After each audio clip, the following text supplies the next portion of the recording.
शांति आज साकार महावाक्य 18/7/2026 मधुर संतान माने एही पुराणा दुनिया रे जो प्रकार आशा मनुष्य माने रखुछंती से सब आशा तुमको रखिबार नहीं कहीं एही दुनिया विनाश होइजिवो। प्रश्न संगम जुगरे केउ आशा रखिले तुमर सब आशा गुड़िक सबु बेला पई पूर्ण होइजिवो। उत्तर आमको पवित्र होई बाबा को याद करी तांकठारु पूरा संपत्ति नेबाकु हेबो। केवल ये आशा रहू यही आशा रखिले सदाकाल पाई सब आशा पूर्ण होइजिवो। आयुष्मान भव, पुत्रवान भव, धनवान भव, सबु वरदान मिलिजिवो। सत्ययुगरे सबु मनोकामना पूर्ण होइजिवो। गीत अछि तुम्ही हो माता तुम्ही पिता हो। ओम शांति। मीठा मीठा रूहानी पिलामानंक प्रति अर्थात आत्मा मानंक प्रति परमपिता परमात्मा एहा बुझाउछंती। तुमे जानिछ बेहदर गोटे बाबा आमको वरदान देउछंती, लोक माने आशीर्वाद देइथांती। पुत्रवान भव, आयुष्मान भव, धनवान भव।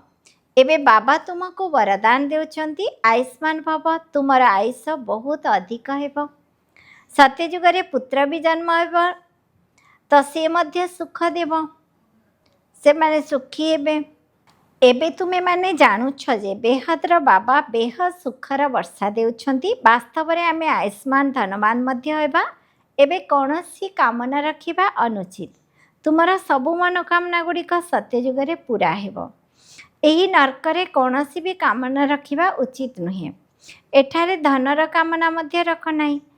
बहुत धन हेउ, बड़ चाकरी मिलू, एहीपरि अधिक इच्छा रखी नाही। पेट तो केवल गोटे मुठा अटार रुटी खाई थाए, तेणु अधिक लोभ करिबा अनुचित। जदि अधिक धन थिबो ताहा विनाश होइजिबो। पिलामाने जानिछंती बाबा आमको स्वर्गर मालिक कराउछंती। एबे बाबा कहउछंती दान दियो तेबे ग्रहण छाड़ी जीवो। तेबे केउ दान देव? एई पांच विकार एहाकु दान करि दियो तेबे खराब ग्रहर चलीजीव एवं तुम्हें 16 कला संपूर्ण होइजिव। तुमे जानुछ आमको सर्वगुण संपन्न 16 कला संपूर्ण एहिठारे ही हेबाकु पड़िबो। एठारे पांच विकार दान देबाकु पड़िबो। पिलामानकु दान पिलामानकु बाबा कहउछंती मिठा पिलामाने कौनसी आशा रख नाही। केवल बेहदर बाबांक ठारू बेहदर वर्षा नियो। बाकी अल्प समय अच्छी गायन मध्य करा जाए। बहुत गला अल्प रहिला विनाश हेबा पई अल्प समय अच्छी, सेथिपई पुराणा दुनिया रे कौनसी आशा रख नाही। केवल बाबा को याद करुथा। याद द्वारा केवल बाबा को याद करुथा। याद द्वारा पिलामानकु सत्व प्रधान हेबाको पड़िबो। एही दुनिया रे मनुष्य जो आशा रखुची सेपरि कौनसी आशा रख नाही। केवल गोटे आशा रखिबार अच्छी जे मते शिव बाबांकर स्वर्गर वर्षा नेबार अच्छी। काहाको भी केबे दुख देबार नाही। परस्पर प्रति काम विकार भावना रखिबा यह सबुठारु बड़ दुख। सेथिपई सन्यासी माने स्त्री ठारु अलगा होई जाइथांती, कहिथांती ए छाड़ी देइछि। एही समय रावण राज्य रे समस्ते पतित पापात्मा अटंती। एबे समय बहुत कम अच्छी। तुमे जदि बाबांक श्रीमत रे न चलिबो तेबे श्रेष्ठ होई परिबो नाही। पिलामानकु उच्चरु उच्च हेबाकु पड़िबो। सेथिपई पांच विकारर दान देबाकु हेबो। तेबे जाई ग्रहण छाड़ी जीवो। एबे समस्तंक उपरे खराब ग्रह पड़िछि, सेथिपई संपूर्ण कला होई जाउछि। बाबा कहउछंती जदि मो ठारू वर्षा नेबार अछि तो पवित्र हो। द्वापरर आरंभरु करी तुमे पतित होई होई सतो प्रधान तमो प्रधान होई जाइछ। सेथिपई तो गायन करुछ पतित पावन आओ आमको आसी पवित्र कराओ। तेणु बाबा निर्देश होछंती पिलामाने एबे पतित दुनिया पतित हो नाही। काम महाशत्रु को जीत। एथिपई तुमे आदि मध्य अंत दुख पाउछ। बाबा कहउछंती तुमे स्वर्ग रे संपूर्ण पवित्र थिल, एबे रावण मतरे तुमे पतित होई जाइछ। सेथिपई देवता मानक पाखरे आगरे तांकर महिमा गान करुछ, अर्थात सर्वगुण संपन्न ଷୋଳକଳା ସମ୍ପୂର୍ଣ୍ଣ ନିର୍ବିକାରୀ ଏବଂ ଆମେ ବିକାରୀ। ନିର୍ବିକାରୀ ହେବା ଦ୍ୱାରା ସୁଖ ହିଁ ସୁଖ ମିଳିଥାଏ। ବାବା କହୁଛନ୍ତି ଏବେ ମୁଁ ଆସିଛି ପିଲାମାନଙ୍କୁ ନିର୍ବିକାରୀ କରାଇବା ପାଇଁ। ଏବେ ତୁମକୁ ସବୁ ଇଚ୍ଛା ଛାଡ଼ିବାକୁ ହେବ। ଭଲେ ନିଜେ ନିଜର କର୍ମଧନ୍ଦା ଆଦି କର, ପରସ୍ପରକୁ ଜ୍ଞାନ ଅମୃତ ପିଲାଅ। ଗାୟନ ମଧ୍ୟ କରାଯାଏ, ଅମୃତ ଛାଡ଼ି ବିଷ କାହିଁକି ପିଇବୁ। ବାବା କହୁଛନ୍ତି ଏଠାରେ କୌଣସି ବି କାମନା ରଖ ନାହିଁ। ଆମେ ୟାଦର ଯାତ୍ରା ଦ୍ୱାରା ପୁରା ଶତପ୍ରଧାନ ହୋଇଯିବୁ। ତୁମେ 63 ଜନ୍ମ ପାଇଁ ପାପ କରିଛ, ତାହା ଦ୍ୱାରା ମନୁଷ୍ୟରୁ ଦେବତା ହେବାକୁ ହିଁ ପଡ଼ିବ। ତୁମେ ହିଁ ଶତପ୍ରଧାନ ପୂଜ୍ୟ ଦେବତା ଥିଲ, ପୁଣି ତୁମେ ହିଁ ପୂଜ୍ୟରୁ ପୂଜାରୀ ହେଉଛ। ଆମେ ନିରୋଗୀ ଥିଲୁ, ପୁଣି ରୋଗୀ ହୋଇଛୁ, ଏବେ ପୁଣି ଥରେ ନିରୋଗୀ ହେବାକୁ ଯାଉଛୁ। ଯେତେବେଳେ ନିରୋଗୀ ଥିଲୁ ଆମର ଆୟୁଷ ବହୁତ ବଡ଼ ଥିଲା, ଏବେ ଦେଖ ବସୁ ବସୁ ମନୁଷ୍ୟ ମରିଯାଉଛନ୍ତି। ତେଣୁ କୌଣସି ବି ଆଶା ରଖିବା ଅନୁଚିତ। ଏସବୁ ବିକାରୀ ଆଶା ଅଟେ। କଣ୍ଟାରୁ ଫୁଲ ହେବା ପାଇଁ ତ ଗୋଟିଏ ହିଁ ଫାଷ୍ଟ କ୍ଲାସ୍ ଆଶା ରହିଛି। ବାବା କହୁଛନ୍ତି ମୋତେ ମନେ ପକାଅ, ତେବେ ତୁମେ ପୁଣ୍ୟ ଆତ୍ମା ହୋଇଯିବ। ଏହି ସମୟରେ ସମସ୍ତଙ୍କ ଉପରେ ରାହୁର ଗ୍ରହଣ ଲାଗିଛି। ସାରା ଭାରତରେ ରାହୁର ଗ୍ରହଣ ଲାଗିଛି। ପୁଣି ବୃହସ୍ପତିର ଦଶା ହେବା ଦରକାର। ତୁମେ ଜାଣିଛ ଏବେ ଆମ ଉପରେ ବୃହସ୍ପତିର ଦଶା ପଡ଼ିଛି। ଭାରତ ସ୍ୱର୍ଗ ଥିଲା, ସତ୍ୟଯୁଗରେ ତୁମ ଉପରେ ବୃହସ୍ପତି ଦଶା ପଡ଼ିଥିଲା। ଏବେ ରାହୁର ଦଶା ପଡ଼ିଛି। ଏବେ ପୁଣି ବେହଦର ବାବାଙ୍କ ଠାରୁ ବୃହସ୍ପତିର ଦଶା ମିଳୁଛି। ବୃହସ୍ପତିର ଦଶାରେ 21 ଜନ୍ମ ପାଇଁ ରହିଗଲେ ସୁଖ ରହିଛି। ତ୍ରେତା ଯୁଗରେ ଶୁକ୍ରର ଦଶା ହୋଇଥାଏ। ତେଣୁ ଯିଏ ଯେତେ ବାବାଙ୍କୁ ମନେ ପକାଇବ ସେତେ ବୃହସ୍ପତିର ଦଶା ହେବ। ଏହି ଜ୍ଞାନ ମଧ୍ୟ ଦିଆଯାଇଛି ଯେ ଏବେ ସମସ୍ତଙ୍କୁ ଘରକୁ ଫେରିବାକୁ ହେବ। ସେଥିପାଇଁ ବାବାଙ୍କୁ ମନେ ପକାଅ, ତେବେ ତୁମର ବିନାଶ ହେବ ଏବଂ ତୁମେ ଉଡ଼ିବା ଯୋଗ୍ୟ ହୋଇଯିବ। ମାୟା ତୁମର ଡେଣା କାଟି ଦେଇଛି। ଏବେ ତୁମକୁ ଈଶ୍ୱରୀୟ ମତ ମିଳୁଛି, ଯାହାଦ୍ୱାରା ତୁମେ ସର୍ବଦା ସୁଖୀ ହେଉଛ। ଈଶ୍ୱରୀୟ ମତ ଦ୍ୱାରା ତୁମେ ସ୍ୱର୍ଗର ମାଲିକ ହେଉଛ, ବିଶ୍ୱର ବାଦଶାହୀ ନେଉଛ। ଈଶ୍ୱରୀୟ ମତ ମିଳୁଛି, ବାବାଙ୍କୁ ମନେ ପକାଅ, ତେବେ ଅନ୍ତମତି ସୁଗତି ହୋଇଯିବ। ବାବାଙ୍କ ସ୍ମୃତି ଦ୍ୱାରା ହିଁ ବିନାଶ ହେବ ଏବଂ ତୁମେ ପବିତ୍ର ହୋଇଯିବ। ପବିତ୍ର ଆତ୍ମା ସ୍ୱର୍ଗର ମାଲିକ ହେବା ପାଇଁ ଯୋଗ୍ୟ ହେବେ। ସେଠାରେ ତୁମର ଶରୀର ନିରୋଗୀ ହେବ, ଆୟୁଷ ମଧ୍ୟ ବଡ଼ ହେବ, ଧନ ମଧ୍ୟ ବହୁତ ବଢ଼ିବ। ସେଠାରେ କେବେ ଧର୍ମର ସନ୍ତାନ ରହିପାରିବେ ନାହିଁ। ବାବା କହୁଛନ୍ତି ଆୟୁଷ୍ମାନ ଭବ, ସମ୍ପତ୍ତିବାନ ଭବ। ଗୋଟିଏ ପୁତ୍ର ନିଶ୍ଚୟ ଜନ୍ମ ହେବ। ଏହି ସମୟରେ ବାବା ସମସ୍ତଙ୍କୁ ଧର୍ମର ସନ୍ତାନ କରାଉଛନ୍ତି। ତେବେ ସତ୍ୟ ଯୁଗରେ କେହି ଧର୍ମର ସନ୍ତାନ ହେବେ ନାହିଁ। ଯୋଗବଳ ଦ୍ୱାରା ଗୋଟିଏ ପୁଅ ଗୋଟିଏ କନ୍ୟା ଜନ୍ମ ହେବେ।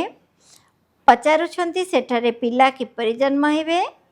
ସେଠାରେ ଯୋଗବଳ ରହିଛି। ଏସବୁ ଡ୍ରାମାରେ ନିର୍ଦ୍ଧାରିତ ହୋଇ ରହିଛି। ସତ୍ୟଯୁଗରେ ସମସ୍ତେ ଯୋଗୀ ହେବେ। ଶ୍ରୀକୃଷ୍ଣଙ୍କୁ ଯୋଗେଶ୍ୱର କୁହାଯାଉଛି। ଯୋଗୀମାନଙ୍କର ଆୟୁଷ ବଡ଼ ହୋଇଥାଏ, ଭୋଗୀମାନଙ୍କର ଆୟୁଷ ଛୋଟ ହୋଇଥାଏ। ଈଶ୍ୱର ଆସି ପିଲାମାନଙ୍କୁ ପବିତ୍ର କରାଇ ଯୋଗ ଶିଖାଇ ଦେବତା କରାଉଛନ୍ତି। ଏହାକୁ ଯୋଗୀ କୁହାଯାଉଛି। ଯୋଗୀ ଅଥବା ଋଷିମାନେ ପବିତ୍ର ହୋଇଥାନ୍ତି। ତୁମକୁ ବୁଝାଯାଇଛି ତୁମେ ହେଉଛ ରାଜଋଷି। ତୁମେ ରାଜଯୋଗ ଶିଖୁଛ ରାଜ୍ୟପଦ ପାଇବା ପାଇଁ। ଏହି ସମୟରେ ରାଜାଙ୍କୁ ୟାଦ କରିବାକୁ ହେବ। ଏଠାରେ ପିଲା ଜନ୍ମ ହେଉ ଏପରି କୌଣସି ଓଲଟା ଆଶା ରଖିବା ଅନୁଚିତ। ସେଥିପାଇଁ ବିକାରରେ ଯାଇ କାମ କୋଠରୀ ଚଳାଇବାକୁ ପଡ଼ିବ ନା। ଦେହାଭିମାନୀ ହିଁ କାମ ବିକାରରେ ଯାଇଥାନ୍ତି। ଦେହାଭିମାନୀମାନେ କାମ ବିକାରରେ ଯାଇନଥାନ୍ତି। ବାବା ବୁଝାଉଛନ୍ତି ତୁମେ ପବିତ୍ର ହୁଅ। ବାବା ଆତ୍ମାମାନଙ୍କ ସହିତ କଥା ହେଉଛନ୍ତି। ଏବେ କାମ ବିକାରରେ ଯାଅ ନାହିଁ, ପବିତ୍ର ହୁଅ, ତେବେ ତୁମର ସବୁ ଦୁଃଖ ଦୂର ହୋଇଯିବ। ବାବା ତୁମକୁ ସ୍ୱର୍ଗର ମାଲିକ କରାଉଛନ୍ତି। ବାବା କେତେ ସୁଖ ଦେଉଛନ୍ତି। ବାବାଙ୍କ ଠାରୁ ତ ସମ୍ପୂର୍ଣ୍ଣ ବର୍ଷା ନେବା ଦରକାର। ବାବା ତ ଦୀନବନ୍ଧୁ ଅଟନ୍ତି। ଗାୟନ ମଧ୍ୟ ରହିଛି, ସୁଦାମା 2 ମୁଠା ଚାଉଳ ଦେଲେ, ତେବେ ତାଙ୍କୁ ମହଲ ମିଳିଗଲା। ବାବା 21 ଜନ୍ମ ପାଇଁ ବର୍ଷା ଦେଉଛନ୍ତି। ଏକଥା ମଧ୍ୟ ଜାଣିଛ ଏବେ ସମସ୍ତଙ୍କୁ ଘରକୁ ଫେରିବାକୁ ହେବ। ଶିବ ବାବାଙ୍କ ସ୍ଥାପନା କାର୍ଯ୍ୟରେ ଯେ ଯେତେ ସହଯୋଗ କରିପାରିବେ। ଘରେ ଈଶ୍ୱରୀୟ ବିଶ୍ୱବିଦ୍ୟାଳୟ ଅଥବା ଡାକ୍ତରଖାନା ଖୋଲ। ବୋର୍ଡ଼ ଉପରେ ଲେଖିଦିଅ, ଭାଇ ଓ ଭଉଣୀମାନେ, ଯଦି 21 ଜନ୍ମ ପାଇଁ ସର୍ବଦା ସୁସ୍ଥ ଏବଂ ସମ୍ପତ୍ତିବାନ ହେବାର ଅଛି, ତେବେ ଏଠାକୁ ଆସି ବୁଝ। ଆମେ ଗୋଟିଏ ସେକେଣ୍ଡରେ ସଦା ସୁସ୍ଥ ଧନବାନ ହେବାର ରାସ୍ତା ବତାଇବୁ। ତୁମେ ଡାକ୍ତର ଅଟ ନା? ଡାକ୍ତର ବୋର୍ଡ଼ ତ ନିଶ୍ଚିତ ଲଗାଇଥାନ୍ତି, ନଚେତ୍ ମନୁଷ୍ୟ ଆମମାନେ କିପରି ଜାଣିବେ?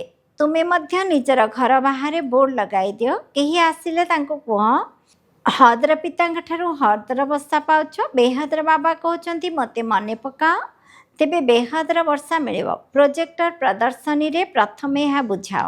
ଏହି ପୁରୁଷାର୍ଥ ଦ୍ୱାରା ତୁମେ ଏହିପରି ହେବ। ବର୍ତ୍ତମାନ ହେଲା ସଙ୍ଗମ। ଏହି କଳିଯୁଗରୁ ସତ୍ୟଯୁଗକୁ ଯିବାକୁ ହେବ। ତୁମେ ଭାରତବାସୀ ଶତୁପ୍ରଧାନ ଥିଲ, ଏବେ ତମୋପ୍ରଧାନ ହୋଇଯାଇଛ। ଏବେ ବାବା କହୁଛନ୍ତି, ମୋତେ ମନେ ପକାଅ, ତେବେ ତୁମେ ସ୍ୱର୍ଗର ମାଲିକ ହେବ।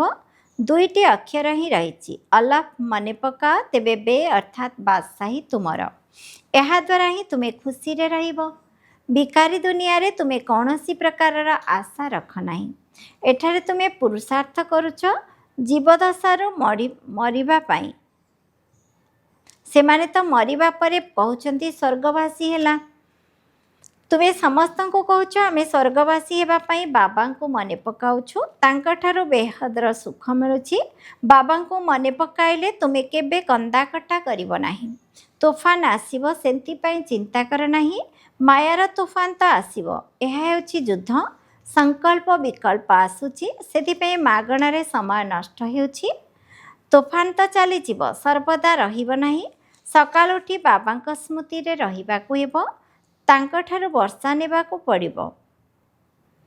ଏହି ନିଶା ମନରେ ରହୁ। ବାବା ଆଉ କୌଣସି କଷ୍ଟ ଦେଉନାହାନ୍ତି, କେବଳ ବାବାଙ୍କୁ ମନେ ପକାଇବାକୁ ହେବ। ଅନ୍ୟ ସମସ୍ତଙ୍କୁ ଭୁଲିଯାଅ, ଏମାନେ ସମସ୍ତେ ମରିଯାଇଛନ୍ତି। ସମସ୍ତଙ୍କ ସହିତ ଏ କଥା ହୁଅ, ବାବା, ଏବେ ତ କେବଳ ଆପଣଙ୍କୁ ହିଁ ମନେ ପକାଇବୁ। ଆପଣଙ୍କ ଠାରୁ ସ୍ୱର୍ଗର ବର୍ଷା ନେବୁ। ସମୟ ସ୍ଥିର କରିଦିଅ। ଆମେ 3-4ଟାରେ ନିଶ୍ଚିତ ଉଠି ବାବାଙ୍କ ସ୍ମୃତିରେ ରହିବୁ। ଚକ୍ରକୁ ମଧ୍ୟ ମନେ ରଖିବାକୁ ହେବ। ବାବା ଆମକୁ ରଚୟିତା ଏବଂ ରଚନାର ଜ୍ଞାନ ଦେଉଛନ୍ତି। ଆମେ ଏହି ମନୁଷ୍ୟ ସୃଷ୍ଟି ରୂପୀ ବୃକ୍ଷକୁ ଜାଣିଛୁ। ଆମେ 21 ଜନ୍ମ କିପରି ନେଉଛୁ ଏକଥା ବି ବୁଦ୍ଧିରେ ଅଛି। ଏବେ ଆମେ ଘରକୁ ଯାଉଛୁ, ପୁଣି ସ୍ୱର୍ଗକୁ ଆସି ଅଭିନୟ କରିବୁ। ଆମେ ହେଲୁ ଆତ୍ମା, ଆତ୍ମାକୁ ହିଁ ରାଜ୍ୟ ମିଳୁଛି। ଆମେ ବାବାଙ୍କୁ ମନେ ପକାଇବା ଦ୍ୱାରା ବର୍ଷାର ହକଦାର ହୋଇଯାଉଛୁ। ଏହା ରାଜଯୋଗ ଅଟେ। ସମସ୍ତେ ବାବାଙ୍କୁ ମନେ ପକାଉଛନ୍ତି। ବେହଦ୍ର ବାବାଙ୍କ ଦ୍ୱାରା ତୁମେ ଅନେକ ଥର ବିଶ୍ୱର ମାଲିକ ହୋଇଛ, ପୁଣି ନର୍କବାସୀ ହୋଇଗଲ। ଏବେ ପୁଣି ସ୍ୱର୍ଗବାସୀ ହେଉଛ ଏକମାତ୍ର ବାବାଙ୍କ ସ୍ମୃତି ଦ୍ୱାରା। ଏହାଦ୍ୱାରା ହିଁ ପାପ ଭସ୍ମ ହୋଇଯିବ। ସେଥିପାଇଁ ଏହାକୁ ଯୋଗ ଅଗ୍ନି କୁହାଯାଉଛି। ତୁମେ ବ୍ରାହ୍ମଣ ହେଲ, ରାଜଋଷି। ଋଷି ସର୍ବଦା ପବିତ୍ର ହୋଇଥାନ୍ତି। ତୁମେ ବାବାଙ୍କୁ ମନେ ପକାଇ ରାଜ୍ୟ ଭାଗ୍ୟର ବର୍ଷା ନେଉଛ। ତେଣୁ ଏବେ ବିକାରରେ ଯିବା ପାଇଁ ଆଶା ରଖିବା ଅନୁଚିତ। ଏହା ଛି ଅଣ୍ଟା। ଏବେ ତ ପାରଲୌକିକ ପିତାଙ୍କଠାରୁ ବର୍ଷା ନେବାକୁ ହେବ। ରୋଗରେ ପଡ଼ିଲେ ମଧ୍ୟ ମନେ ପକାଇ ପାରିବ। ବାବାଙ୍କୁ ମଧ୍ୟ ପିଲାମାନେ ବହୁତ ସ୍ନେହୀ ଲାଗିଥାନ୍ତି। ବାବାଙ୍କୁ ପିଲାମାନଙ୍କୁ ପତ୍ର ଆଦି ଲେଖିବାକୁ ପଡ଼ିବ। ଏହା ଶିବ ବାବା ହିଁ ଲେଖାଉଛନ୍ତି। ତୁମେ ମଧ୍ୟ ପତ୍ର ଲେଖୁଛ ଶିବ ବାବା ମାର୍ଫତ ବ୍ରହ୍ମା। ଆମେ ସମସ୍ତେ ଶିବ ବାବାଙ୍କର ସନ୍ତାନ, ଭାଇ ଅଟୁ। ରୁହାନୀ ବାପ ଆସି ଆମକୁ ପଢ଼ାଉଛନ୍ତି, ପବିତ୍ର କରାଉଛନ୍ତି। ସେଥିପାଇଁ ତାକୁ ପତିତ ପାବନ କୁହାଯାଉଛି। ସେ ସବୁ ଆତ୍ମାମାନଙ୍କୁ ପବିତ୍ର କରାଉଛନ୍ତି, କାହାକୁ ବି ଛାଡ଼ୁନାହିଁ। ପ୍ରକୃତି ବି ପବିତ୍ର ହେଉଛି। ତୁମେ ଜାଣିଛ ସତ୍ୟଯୁଗରେ ପ୍ରକୃତି ମଧ୍ୟ ପବିତ୍ର ରହିବ। ଏବେ ଶରୀର ମଧ୍ୟ ପତିତ ହୋଇଯାଉଛି। ସେଥିପାଇଁ ତ ଗଙ୍ଗାରେ ଶରୀରକୁ ଧୋଇବାକୁ ଯାଉଛନ୍ତି, କିନ୍ତୁ ଆତ୍ମା ତ ପବିତ୍ର ହେଉନାହିଁ। ଯୋଗର ଅଗ୍ନି ଦ୍ୱାରା ହିଁ ଆତ୍ମା ପବିତ୍ର ହେବ। ଆଚ୍ଛା, ମିଠା ଶିଖିଲ ଧେ ସନ୍ତାନମାନଙ୍କ ପ୍ରତି ମାତା ପିତା ବାପଦାଦାଙ୍କର ମଧୁର ସ୍ନେହଭରା ସ୍ମୃତି ଏବଂ ସୁପ୍ରଭାତ।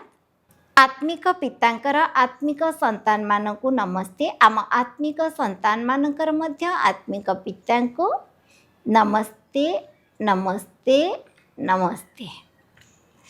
धारणा पाई मुख्य सारांश 1 नंबर, एही कलिजुगी दुनिया रे कौनसी प्रकार ओलटा आशा रखिबार नाही। संपूर्ण सत्व प्रधान हेबा पाई ईश्वरीय मतरे चलिबाकू हेबो। सेकेंड पॉइंट, पवित्र होई घर को फेरी जाओ, फेरिबाकू हेबो। एही गोटिए आशा रखिबाकू हेबो। अंतिम मति अनुसार गति मध्य प्राप्त हेबो। मायार तोफान समय नष्ट करिबार नाही। वरदान, सर्वदा निजर शक्तिशाली मनोवृत्ति द्वारा बेहदर सेवारे तत्पर रहुथिबा हदर समस्या गुड़िकर मुक्त भव। जेपरी साकार बाबा को सेवा व्यतीत अन्य किछि भी देखा जाउ नथिला, सेपरी तुमे माने मध्य निजर शक्तिशाली मनोवृत्ति द्वारा बेहदर सेवारे सर्वदा तत्पर रुह, जहाद्वारा हदर अर्थात विनाशी समस्या गुड़िक आपे आपे समाधान बा समाप्त हो जीव। तेबे विनाशी कथारे समय देवा यह मध्य कंडी खेल अटे, जो समय एवं शक्ति नष्ट हो जीव। सेतिपई छोट छोट कथारे समय बा जमा करिबार शक्ति गुड़ी को व्यर्थरे नष्ट कर नाही। स्लोगान, जदि सेवारे सफलता प्राप्त करिया को चाहुच, तेबे बाणी एवं कर्म रे बाणी एवं चालीचलन प्रभावशाली होगा उचित। जदि सेवारे सफलता प्राप्त करिया को चाहुच, तेबे बाणी एवं चालीचलन प्रभावशाली होगा उचित। अव्यक्त इशारा, ज्वाला स्वरूप स्थिति रही शक्तिशाली जोगर अनुभव कर। समय अनुसार ए समस्ते ब्राह्मणात्मा मानू निकट को आनिबा सहित ज्वाला स्वरूप वायुमंडल निर्माण करिबार सेवा कर। सेतिपई चाहे जोगभट्टी कर बा परस्पर भितर संगठित होई ज्ञान जोगर वार्तावरण कर, किंतु ज्वाला स्वरूप अनुभव कर एवं कराओ। जदि यही सेवारे लागिजिब, तेबे छोट छोट सबु कथा सबु सहजरे परिवर्तन होइजिब। ओम शांति।